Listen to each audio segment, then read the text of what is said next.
Dinner time with kids can be quite challenging sometimes.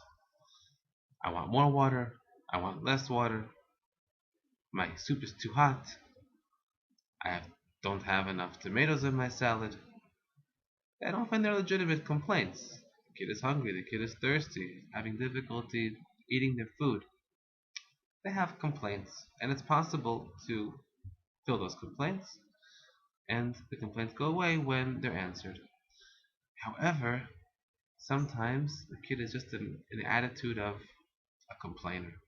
My brother is encroaching on my elbow space. Or my brother got an extra jelly bean. Or, my sister got an extra piece of cake. They're often not true. And often the kids are simply either tired or simply in a complaining mood. No matter what you do, whatever it's going to be, there's going to be a problem. We'll also see in this week's Parsha the difference between complaints and complainers. We have a complaint at the beginning of this week's Parsha, according to the Midrash. It's a bit odd that this week's Parsha begins with the Parsha of the menorah, of lighting the menorah. Now, Rashi explains that this is actually based on last week's Parsha. Each of the Nisi'im brought their own korban, and it's quite repetitive. Each each prince brings exactly the same sacrifice, the exact korban, the exact donation to the Mishkan. According to the Midrash, Aaron looks at everything and says, well, wait a minute, what about me? What do I get to do? He's very upset. He complains to God. Wait, I didn't have a chance to do anything. And I would have at first expected more from Aaron, because Aaron's the leader of the Jewish people. Why is he complaining? He's the same one who's spoken to Paro. He's the one who is a prophet. He's Moshe's brother. Him complaining against God? Seems a bit odd.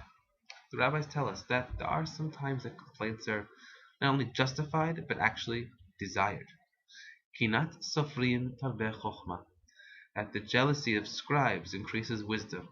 When one is jealous of one another's spiritual achievements, when one is looking to have higher spiritual aspirations, when I don't want what you have, but I want to be able to grow like that person, that's actually a very, very good, positive, inspiring complaint against yourself that moves you to actually strive for more. That's a good type of complaint. So some complaints can actually be good. However, later on in the Parsha, tragically, we see complainers. And that's right after Vayhi bin Soar Ha'aron, right after the ark beginning to move. And we have the pasuk that tells us Vayhi Ha'am Kemit Onenim. The nation were like complainers. Rabbi Hirsch actually points out that mit onen comes from the similar root of onen, of a mourner. They were mourning over themselves. What was their complaint? Rashi explains that they didn't really have any problems. Everything was perfect. Everything was fine. They were looking for an alila. They were looking for some sort of claim, some sort of libel against God. Why?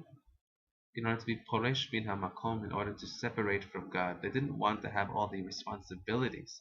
They didn't want to have all those spiritual aspirations. They wanted to be lazy. That is the opposite of a good complaint, being that complainer.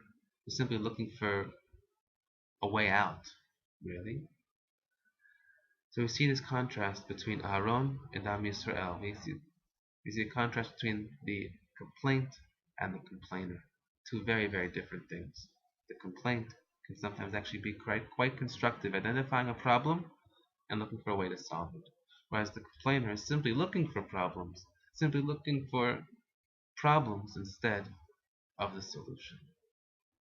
Shabbat Shalom.